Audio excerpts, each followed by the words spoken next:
Now we're going to talk about the content of this. We're going to start off with SMART goals. We're going to talk about that. Now, if we was to have the hands go up in the chat, I might have Adriel come on here with me as well. If we was to have the hands go up in the chat, and I was going to ask you all, how many of you are satisfied with the results that you have got from your time management, that you have received from your time management up to this point? How many people will raise their hand and be 100% satisfied with what they have received? Sean said, nope, not me. Not me. Adriel said, not me. A nice amount of us are not satisfied with how we have spent our time. See, a lot of us have come through money. We've come through thousands, tens of thousands, hundreds of thousands, even some of us a couple $1 million in our lifetime. And some of us have spent those dollar bills. But and we can get those dollars bills back. Some of you all may say, well, man, it might take me a little while to get those tens of thousands of dollars back. But the time, once it's gone, once it has left you, you can never get that time back. So it is vitally important that we do a better job of managing our time. It is imperative that we make sure that we are focusing our time on what we will call A activities. And individuals that are C and D that is not qualifying to be a part of A activity or B activity, we need to limit our time with these individuals. So let's go to, I'm gonna start it off with a wisdom scripture. Let's go to Ecclesiastes chapter 27. For those of you that have this book right here, it's called the Apocrypha. It was a part of the original King James Bible. All right, we're not bringing those spooky books on here. This is scripture. Let's go to Ecclesiastes chapter 27, and we're going to go to verse number 12. For those of you all that have been around me for quite some time, y'all know I refer to this scripture often. But Ecclesiastes chapter 27 and verse 12, it said, if thou be among the indiscreet, observe the time, but continually be among men of understanding. All right, so if you're among indiscreet individuals, you have to be careful of how much time that you give the individuals. Why? Because there's individuals that may not see have a great deal of respect for their own time. You have individuals that do not have goals. You have individuals that do not have aspirations in life. So when you are a person that, like yourself, that's plugging into mentorship calls like this, that's being around mentors and working on yourself, doing personal development, spiritual development, oftentimes you might be looked at as, an outcast, or you may be looked at as you being crazy for having ambitions and having dreams and having goals. And so when you're around these individuals that are indiscreet, when you're around these individuals that do not care about their time, they do not care about what, looking down the road a year from now, 5 years from now, all right, they will suck your time. They will drain you. How many of us on the live have been on someone on the phone and been on the phone and you've been talking to somebody and they don't plan on doing nothing with their life, but they want to talk to you for 45 minutes or an hour. They want to drain you. And guess what? When that time is over with, Sean, you could have been like, man, I could have been researching some more financial literacy. I could have been, putting some more time into some investments. I could have been, reading my scriptures. I could have been meditating on my day and thinking about how I could have made some different choices. Now talk to this individual. They drained me for a whole hour and didn't even appreciate the conversation. So in the business world, they have an acronym that we have to have SMART goals. SMART goals. And that SMART stands for specific, measurable, actionable. That it can be actionable or attainable, realistic, and time-bound goals. Once again, you want to write this acronym down for yourself right now. You want to have SMART goals. SMART. The SMART stands for specific, measurable, actionable, or attainable, whichever you want that A to be, realistic, and time-bound. So when you are setting goals for yourself, it's very important for you to be specific on the outcome that you are looking to achieve. You can't just throw a blanket goal out there. He said, slow down real quick. I need to slow that down. I need to come back one more time. All right. One more time. So SMART goals. SMART. S stands for specific. M stands for measurable. A stands for actionable or attainable. R stands for realistic. T stands for time bound. This is the SMART acronym. All right, so if you base your goals on this method right here, it will give you a track to run. It will jog your brain. It will jog your memory. It will help you to not create these type of goals. In the business world, you have individuals that might read a book like the book behind me called Think and Grow Rich. And they may read a book like that and be excited, and they be like, I'm going to make $1 million next year, but they never made 50,000 yet. Sometimes it's good to be realistic. Not to say that you're exercising a lack of faith or a lack of belief, but it's being, when you're not being realistic, it can cause you to be frustrated when you don't attain that desire. So let's go to a specific. When you are specific in what you want in life, some people already say that you're halfway there already. Knowing exactly what you want. What type of goal are you going after? How are you going to use your time? How are you going to manage your time to get this specific outcome that you are looking for? So is that going to entail maybe cutting back on some television? For those of you that watch television, I don't watch television at all, pretty much, period. But what is it? Is it social media? Now you got television on your phone, or your iPad, on your iPhone, or your Android. What do you need to give less time to and more time towards to help you attain that specific outcome that you're looking for right now? So be specific. Exactly. Some individuals, some of you all have heard me give this analogy before about an individual saying, well, I need a job. Well, McDonald's is always hiring. Are you going to be specific on the type of job that you're looking for? Are you going to be specific on going into a place where you could purposely be able to share your gifts? Purposely be able to be in an atmosphere where you can impact change and it can line up with your major definite purpose? Or are you going to take whatever comes to you? So be specific about your time management. Be specific about your goals. Be intentional about who you surround yourself with. Measurable. The M stands for measurable.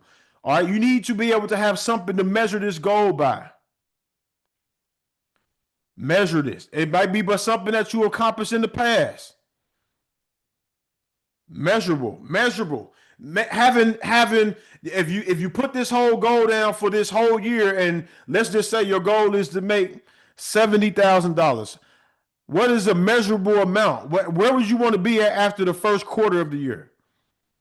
If you're breaking that down into 4, you're breaking that 70,000 down into 4, I think you're going to be somewhere around 17.5 in the first quarter. If you're going for 70,000, you need to at least have $17,000 that you made in the first 3 or 4 months. Now, I know that's a small amount of money to some of us, but to some people, 70 grand, that's some life-changing income that can help them out, especially if you are a young adult or a teenager for sure. But what is the measurable actions that you're going to be able to take down the road? This is where I want you all to embrace the beauty of increments. Embrace the beauty of incremental improvement. This is one of the biggest nuggets I want to share with you all today. If I don't share nothing else that's of a value to you all today, I want you all to appreciate the incremental improvements that you have in your life. I had to appreciate the incremental improvements in my weightlifting as I began to start lifting weights, because I started lifting weights when I was maybe about 13 to 14 years old. Now, going back at that time, I should not have been lifting heavy because I ended up stunning my growth, to be honest with you. I should be probably about 4 or 5 inches taller, but I stunted myself. I was lifting heavy. I was not getting rest to my body. I hope you all getting rest, because you could be slowing yourself down. And I was trying to lift all this heavy weight, lifting all this weight. And what happens was I stunted my growth. And so I was lifting for a little bit, then I stopped. I was lifting for a little bit, then I stopped. And for those of you that lift weights, you know that when you start lifting weights, you see the results. You see muscles. You see things popping out your arms. You see muscles popping in. But when you stop lifting weights, it turns back into flab. It turns back into fat. That's why some individuals, they rather go to doing calisthenics, because, you know, the calisthenics, once you're doing the dips and the pull-ups and everything, that stays with you. Even if you stop working out for 2 or 3 months, you'll still look cut. But let me go back to my point, though, because I know some of y'all might be like, what are you talking about right here? So the incremental improvements. So now as an adult, I began to lift weights again, but it was not consistent. I would lift weights a little bit, I would stop. I would lift weights a little bit, I would stop. And so in high school, my max, what I got off the bar was 315 pounds, but I didn't bench press it clean. I just got that thing off the bar and hit my chest, and I needed somebody to help me get that thing all the way back up to the thing, or to the bar again. And so I went years with being 315, okay? I never really bench pressed it cleanly, but that was just what I got off the bar. And so I went all these years in my 20s, in my 30s of being an inconsistent weightlifter, inconsistent. And so when I got in my 40s, someone told me something about these reps. And they said, if those of you all looking stronger, you can write this down too, if you want to get stronger. So he told me, he said, whatever you do 20 reps. And so I was lifting 225 pounds. I was lifting 245 pounds.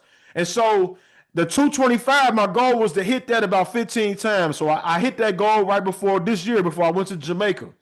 Hit that goal, hit it 15 times, barely got the 15 in. But so what I was telling this brother was, I said, you know, when I lift weights, I would just probably do the first set of 10 and then the second set of like 4 or 5 or 6 or something, because you know that second set is going to be a little more heavier. And so he was like, nah, what you do is you want to do 20 reps of everything. So do 20 reps. So even if you got to do 10, even if you got to do 4, even if you got to stop and do 1 and stop and do another 1 and stop and do 2 and get to 20. So I started doing that with my reps.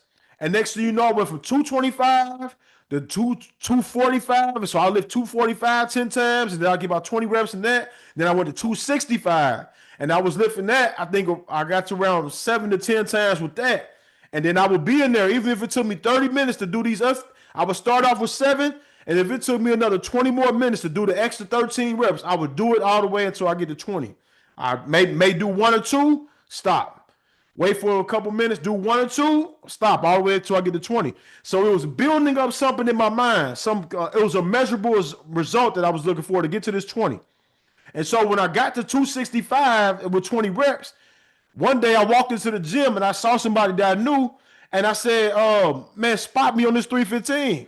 So some of y'all watched the video that I put online when I threw up 315. Adrian over there smiling like, yeah, I watched it.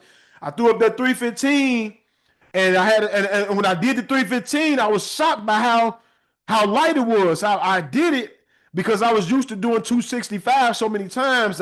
Surely I could do 315 one time. So I did it clean, and then I came back and I was like, okay, since I did it clean, let me get this my spotter to record this. So that's when he pulled out the camera and recorded me doing the second time. And I did it again.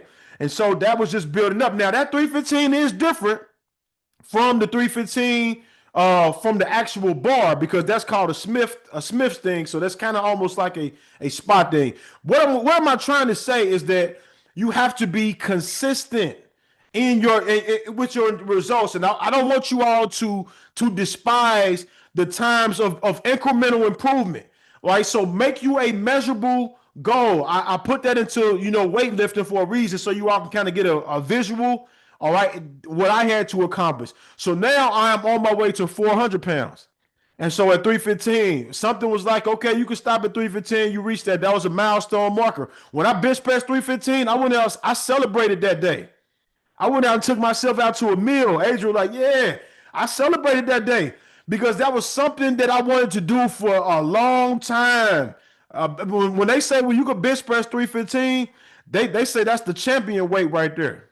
So I accomplished that goal. And so I had another choice to say, okay, am I going to be content with this? And so now I had people in the social in the comment box. They was like that was not real 315. You know, you got the Smith thing helping you. You know, when you start pushing out weight loss video weight pumping videos, you're gonna have some haters. So they was like, man, that's about really. So they had some truth to it. I went and grabbed 315 without the Smith thing, and there was a difference in the 315, but nobody could take that away from me. All right. I did, and so on the Smith thing, I did 275, and I'm building my way up to 400. So I'm gonna do the incremental things. This is what I want to tell you all. Do not despise the days of incremental. So whatever that measurable attainment that you're trying to go after, be okay with making small progress along the journey. Because when you're watching social media and you're watching these people online, what you're going to start doing, you'll start comparing yourself to them. Sean is like, look at Sean. Is like, oh yeah, yep. You're going to start comparing yourself to these individuals, and you will begin to start making yourself feel like a failure when you're not a failure. When the fact that you need to celebrate your small incremental improvements along the journey and be okay with that. Be okay with the incremental improvements. You don't have to go from $0 to $100,000 in 1 month. And you're watching these people sitting out on Instagram with cars that they rented. They got hotels and they got luxury, condos and mansions they standing next to, and they making and you looking at that and you feel like you a loser. When the fact that you are supposed to appreciate the small incremental improvement. So I'm saying that with the SMART goals, measurable. All right, make sure that you're measuring your progress and that you're celebrating the small wins along the way. That's what keeps you motivated to go on and to achieve greater things. I'm that type of person. My wife sometimes she kind of wonders like, why do you got to celebrate this? Listen, every book that I've wrote, when I was finished with the book, when I finally got finished typing the last page, and I got out here and I got it back and I sent it out to my editor. And then next thing you know, my graphic designer guy came through for me, put the graphics on here. And then once I read through the book, I ordered a copy from Amazon. I got the author copy and I read it. Man, guess what? I'm going out celebrating. Before everyone even get the copy, I'm celebrating. And then when I get my shipment in the mail, because this was a goal of mine, I accomplished it. And once it says in the scriptures, once the desire is accomplished, it's a tree of life. That's in the book of Proverbs. So the desire was accomplished. And so guess what? I'm taking myself out to celebrate. I'm going to have me a nice meal. And I'm going to sit back and I'm going to think about this, because what people, they fail to see and fail to realize is that they are just looking at a book, but they don't know everything that went in between these pages. They don't know how many years it took to bring this about. They're just looking at a simple book. So I'm celebrating, and I want to encourage you all to do the same thing. So we talk about SMART goals, SMART, SMART, specific. Make sure you're very specific, not just with your goals and your time management. Be specific with everything you want in life. Be specific. A lot of us got married on this line, but we was not very specific on the type of wife we had. I'm not saying that some of us will go back and not be with our wife. Some of us probably will. They'll be like, I was not specific. I didn't ask the Most High. Be specific in what you want in life. Your goals, your time management. All right. The woman that you want to spend the rest of your life with. Be specific. Be specific in your prayers. Measurable. Now we're going to actionable. All right. You got to take action. Don't be sitting back here thinking that I'm going to sit back and write some goals down. I'm going to write this down on paper. And I don't have to do anything about it. I just sit back and just chill. And that the Most High is going to fulfill all of my desires. You're going to be deceiving yourself with that mindset. You got to take action. What type of actions are you willing to take to accomplish your dreams? What type of actions are you willing to take to accomplish your worthwhile objectives? Some of you all, all of you all, you got good stuff inside of you. There are other authors on this line. There are other business owners over here that's on this mentorship right now. There are other people that's going to change the trajectory of the whole world right here in this group. What kind of actions are you going to really take? And so one thing that I will employ you to do is to do an exercise, what I call the think tank. The think tank. This right here could be one of the most valuable exercises that you could ever do in your whole life. And I learned this by a man named Earl Nightingale. that they call the Dean of Personal Development. And so what you want to do is you could take 1 hour a day, 1 hour a day, 5 days a week, and go to a place, a quiet place, where you don't have to be bothered or busy, a place where you know that you're not going to be disturbed that much, all right?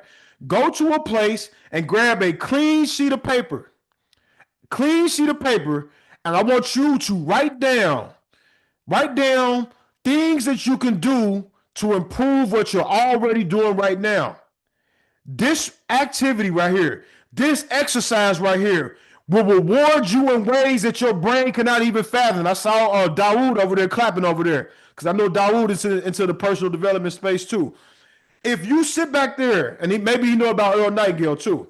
If you sit back here and grab you a clean sheet of paper and write down everything that you're doing right now, if it's your job, if you are a business owner, if you have a nonprofit, if you're volunteering somewhere, write down everything that you do. And then under that, put ways to improve what I'm doing. And so you just write that stuff down.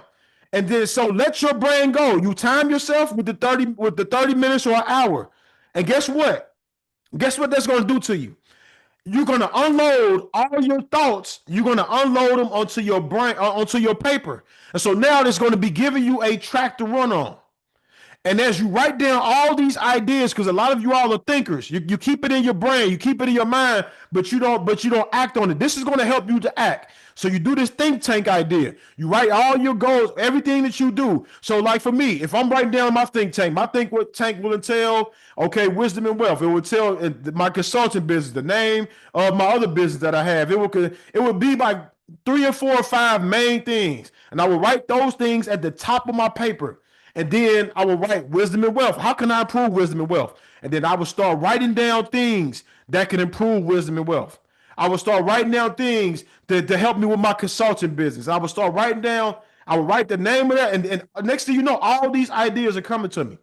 And so now I have 20, 30, 40, 50 ideas. And all you need to do, one idea could change the rest of your life. All you need to do is act upon. So now we're on this A action. The A part of the SMART goals is actionable. You have to make sure you take action towards the things you write down. And so imagine this real quick, and I'm gonna move on. And so, if Dawood, I know Dawood might have something to say about this as well. I have to probably bring him in here in a second. But with the A, with the actionable and attainable. So if you write all these goals down on paper, you transforming your thoughts into the piece of paper. Now you're looking at this piece of paper. And I say, oh, I need to make sure I do this. I need to get flyers. No, Adriel told me to get some flyers for the wisdom and wealth. So I need to write that down. I need to get flyers. I need to do this. I need to do that. I need to host a Zoom meeting. I got to do it. And I'm writing down everything that I need to do for wisdom and wealth. And it's giving me this track to run now. I take action now. So when I take action, results start to happen. Attainable. The other A can stand for attainable. Do you believe that you can attain the goal that you are seeking to embark upon? Or is it some high pie in the sky type of thing? Like I told you, it would probably be your best interest if you're a person that have a financial goal over here and you're thinking about, I want to make 6 figures and all that. My question for you is, have you made 50,000 yet? Because we read the books and we watch the podcast. We want to go from making 20,000 a year to 200. And we skipped over the 50. We skipped over the 75. We skipped over 100. Now, if you have something that can give you some type of quantum leap like that, then hallelujah. We give thanks to the Most High that He increased you, tenfold for your business. But make measurable and obtainable goals, actionable goals that you can accomplish. Realistic. That's what another R stands for in SMART goals. R is realistic. It's tying into attainable. It's tying into measurable. Let's be real with what you can do. Even the Messiah, when He gave the parable and He talked about the talents that He gave to the different individuals, He said He gave it to them according to their ability. Every one of us on this live, you have to make the distinction in your mind. Am I a 1 talent person? Am I a 2 talent person? Am I a 5 talent person? Let's be honest. Look over your life. Look at what you've been able to make multiply under your care, and be honest with yourself. But He's giving you your talents according to the ability that He's put inside of you. And I personally believe that everybody's over here is more than a one talent person. But if you want to take the safe route and say you're a one talent person, that's between you and the Most High. But take what you have and double it. So specific, measurable, actionable, realistic, and time bound. All right, now you got to put a time limit to your goal that you set for yourself. Put a time limit. Because if you do not have a time limit, it's just a wish. And your wish, it may happen. It's a possibility that it still may happen.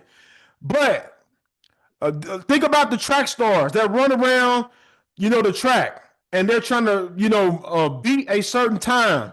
It's because of the time that pushes them to achieve high results. That's why you got the people that's trying to beat the 4-4. I believe it was in the 1960s, if you will, 1950s or 60s. And one of you can correct me if I'm wrong on this one. They had it. They thought that it was impossible for an individual to do the we talk about the 4.4, the 4.3, the 4.2, and all that. They said it was impossible for someone to do that, to do like a 4.0 or a 4.1 or something like that. And so when one person finally did it, when one person finally broke the record, it opened up everyone else's belief, and now all kind of people start breaking the record. And so you got to put a time limit, though. If it was not a time limit and they was just allowing people to run and run, then you're not going to be able to measure your results.